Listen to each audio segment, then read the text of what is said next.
biribwa twagiye tunavuga icyo gihe arakomera kandi igihe kigeze nk'umwana avuke kuko nawe yagize ubutaraga mu nda yitaweho na nyina binyuriye mu byarye nuko abayeho uyu mwana ashobora gufasha nyina kugira ngo habeho kuvuka vuba. Rero reka dusome ibindi. Biravuze ati mfite umwana umaze amezi 4 n'igice afite ibiro 3 gusa, umutwe wo hejuru ugabye gatatu, amaso ahora azenguruka ubona ari debile. Turababaye nyabona muganga udufashe, turababaye uduhe nimero zanyu, murakoze Imana ibahe imigisha myinshi. Reka tumubwire ni 0788 499 tumufasha nanone kuri uyu mwana. Nubwo turabibazaho ariko cyane cyane iyo amagufa yo mu mutwe ategeranye ubona hasa n'harimo imihanda kuko gutegeranya kw'amagufa yo mu mutwe. Rero ashyira agatambaro yari umwana ukiri muto cyane hano ku mvumo mu gahanga, maze akaba mu bumba ry'icyatsi amara isaha kubera ku minota 30 ku isaha kabiri ku munsi, iminsi igera muri 6 iyo amagufa amaze kwegerana ntabwo wama hejuru mu gihorihori ahubwo ni hano ku mvumo mu gahanga. Ibindi rero izo nimero turaziguhaye, wagerageza nanone kutusobanurira biruseho. Undi ati nitwa Odeta Itoro rya Kabuye, Imana ibahe umugisha kuri iki cyigisho mutugejejeho. Aho nagize ikibazo ese utwite ukirinda umutware wawe atirinda anywa inzoga ry'inyama kandi mu bana ntabwo byakwangiriza umwana umutwite. Umwana utwite cyane cyane reka mvuge ndi uretse mu mico n'imiterere umwana ugutwishe na nyina cyane cyane usabwa kwirinda kurenza se ibyarya ibyimutunga bikomoka kuri nyina kuko byaturuka kuri se, cyane cyane aho se ashobora kuba wenda yamwangiririza mu mihererekanyamurage nk'igihe cyo gusama. Yasama wenda yiriwe mu manza, yatera inda yiriwe mu manza, yasinze. Ibi nabyo byagira ingaruka ku mwana, ibyo bita transmission par heredité, ihererekanya murage. Ibyo wenda hari ibyo yamubona by'imico n'imiterere cyangwa se byo kubura imbaraga. Ashobora kuba niba ari umusinzi umwana ashobora kurwara igicuri, ariko nyina iyo yirinze cyane akarya ashobora guhangana n'ibyo nuko kwangirika k'umubyeyi we k'umugabo we, maze nakarirwa mu nda. Cyane cyane ababyeyi nibo baba bifite uruhare cyane mu kwangirika k'umwana cyangwa se kugira ubutaraga. Hepfo rero unarabaje ati Uwiteka bahire ari muri Rotari ya Butare, Itorero rya Save. Ikibazo umubyeyi ufite ingeso mbi kandi abana bakiganira izo ngeso mbi, ubwo byaba byiza si uko yatandukana nabo aho kugira ngo abana bakomeze kwandura izo ngeso mbi. Oya, mu gitabo bita Urugo rwa Gikristo turasanga neza yuko iyo umuntu ari mwiza ntabwo abana be abasigira Satani. Umwiza arwana intambara ikubye kabiri, akaba umugore kandi akaba umugabo, cyangwa akaba umugabo ubundi akaba umugore, agahagarara mu cyuho kugira ngo uwo mubi nawe azakizwe no kwihangana kwe. Ariko abana be mu Bakorinto ba mbere ibice 7 aratubwira ngo iyo umwe ari mubi undi akaba ari mwiza, arwana urugamba rwatuma abo bakomokaho baba beza, ariko intambara yarwanywe n'umwe.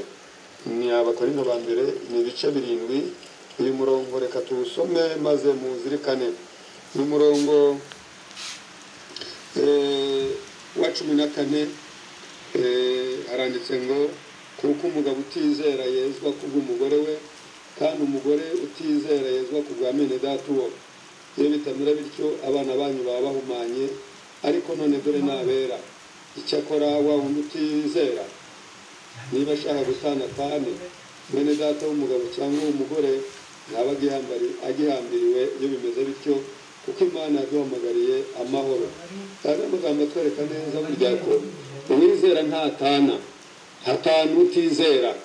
Ndetse kuba afite izo ngeso mbi gufite ikiraka cyo kuzagira ngo zizahinduke nziza. Tugiye hirya ku kibazo gikurikiyeho ati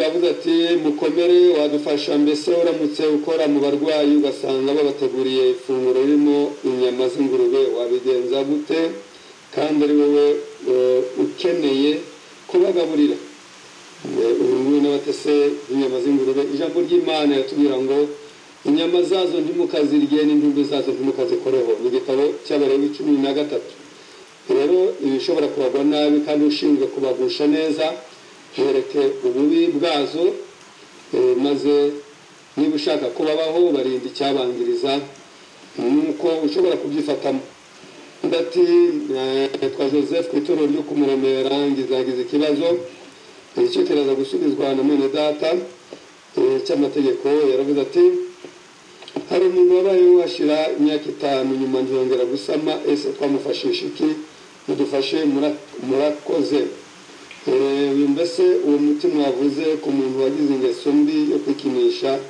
ukoreshwa gute mudufashe murakoze uyu nguyu nawe ati muri ibibazo uko ari bibiri cy'amategeko aho yashyizwe kirasubizwa na mwene data kuko ngende birebana n'uburwayi n'abarwayi uyu yavuze byinshi kuri kibazo yagize yavuze ati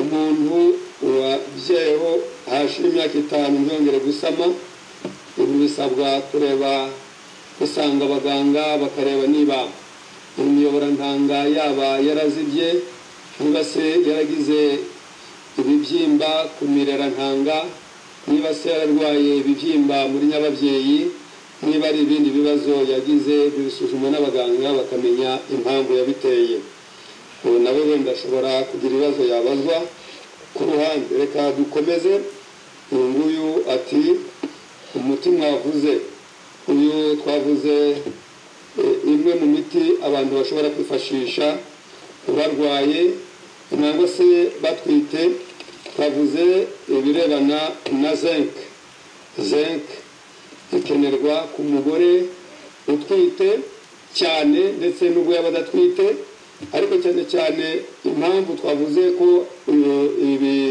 imyunyu ngugu ikenewe ku bantu bakomeje kudukurikirana twaberekaga akamaro kayo ndetse no ku bantu bagiye bakora icyaha cyo kwikinisha aba nabo bashobora gukoresha uyu muti nangwa se iyi myunyu ngugu naho yaba ikomoka niho wenda nshaka kugira ngo mbabwire rero twababwiye yuko zinc ibikenewe cyane yotuma habaho iterambere ryo kongererwa ubudahangarwa ku mwana ndetse no kuri nyina kuko nanone ku mubyeyi ushobora kuba yayibuze ashobora kuvamo inda mu buryo butunguranye kubyara udashyitse cyangwa utagejeje igihe cyo kuvuka ikindi ni uko ashobora kugira umwana uvuka ariko ataremetse neza afite zimwe mu ngingo zitameze neza rero icyo dusoma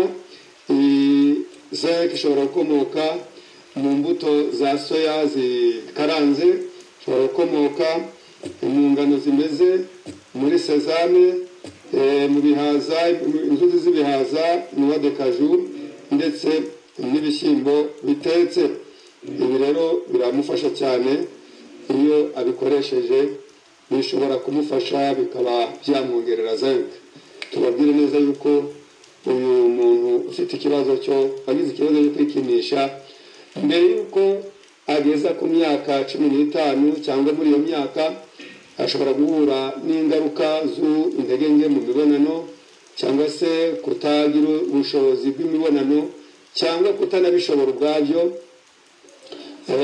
bishobora gutera nanone n'ubugumba no kumutera nanone ibisazi mu mutwe kanseri y'impyiko korohera ku ruti rw'umugongo n'ibindi kuri iki kibazo rero ndumva tugishubije reka tujye ku kibazo gikurikiyeho undi yavubajije ati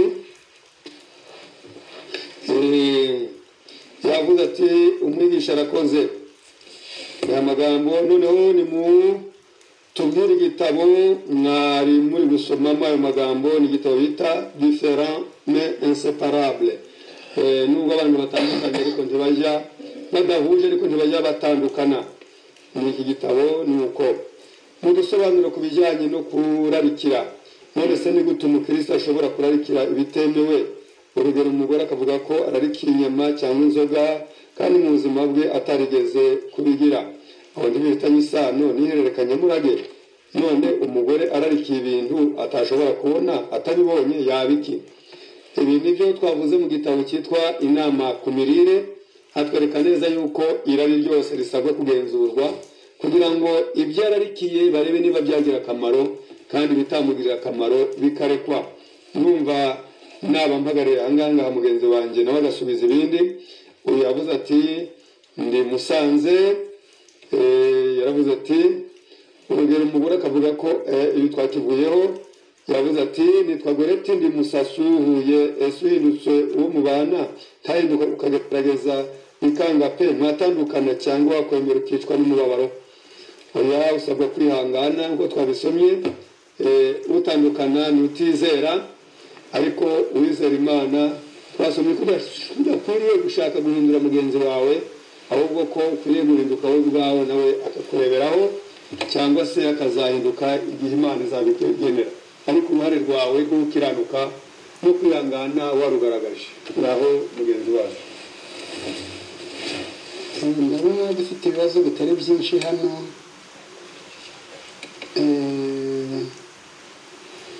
Ikibazo cya mbere, naho neza Uwiteka bahire, mfite ikibazo.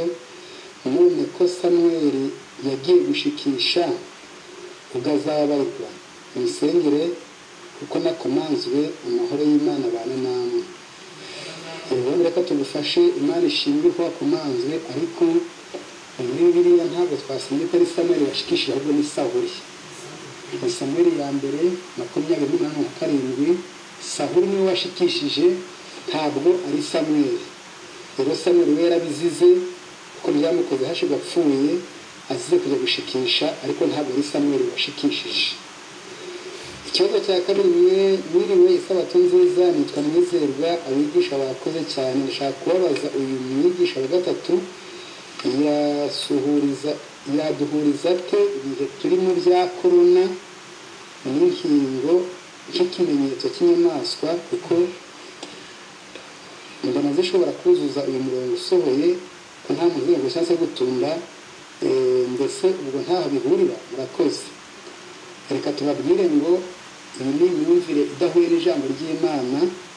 Korona ni icyorezo cyateye, abantu bararwara, abandi barapfa, abaganga baragerageza baravura, batanga inama zo kwikingira kandi nziza zatugiriye akamaro.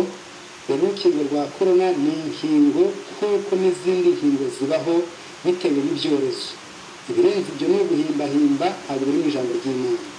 Nta bihuriye rero. Ikimenyetso cy'inyamaswa ni ibindi, ni uko twakize, ni ibireba n'amategeko y'Imana n'amategeko y'abantu asimbura y'Imana, nk'uko twabyize mu kanya kashize. Naho ibya korona byo ni iby'uburwayi, ibyo tutemerewe. Wenda undi hano yavuze ngo mbese guma mu rugo ntimeze nk'uko zaguma mu rugo umuntu ataka ikimenyetso cy'inyamaswa, kuko baravuga bati niyo batumugume mu rugo, mbese ikimenyetso ntabwo bazahera mu rugo, ntibihuye bite? Ubwo subira rimwe bya babiri, wenda ku bantu basanzwe bazi iby'uburwayi,